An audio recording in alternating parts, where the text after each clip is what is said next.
These are microscopic animals and plants. Rather than being made of many cells, they simply exist as single cells on their own. These images have been magnified hundreds of times. The single cells are so small that you can't normally see them.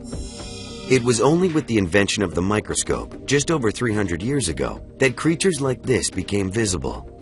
Before then, no one knew that cells existed.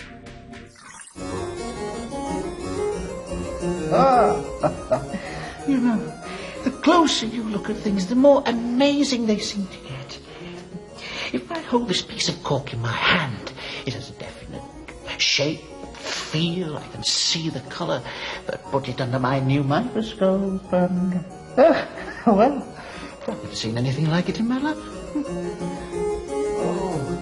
This is Robert Hooke. It's 1665 and microscopes have only just been invented. For the first time, scientists were able to look at things too small to be seen by the naked eye, and Robert Hooke was fascinated by what he saw. Oh!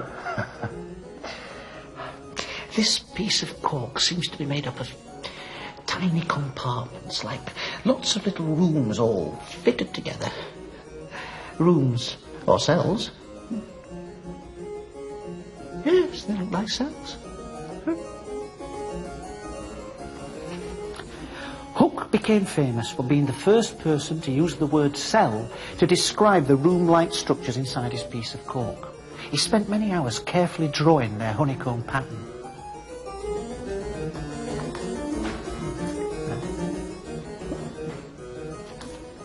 Although Hooke gave cells their name, nobody knew what they were or even what they did. To find out more about cells, scientists had to be able to see in more detail.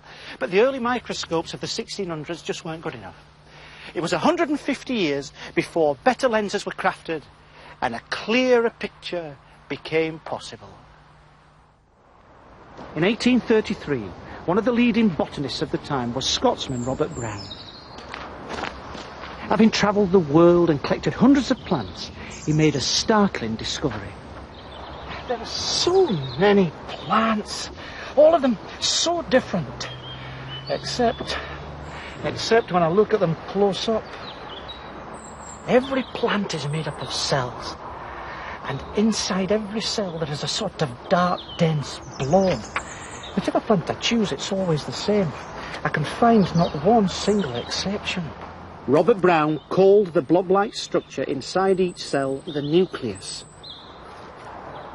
About this time, scientists were beginning to realise that all living things were made of cells. A few years later, in 1839, two German scientists, Dr. Schwann and Dr. Schleiden, came up with a theory which was to change the way scientists viewed the living world. Dr. Schwann? Yeah, Dr. Schleiden. That's them. I think we have discovered something completely amazing.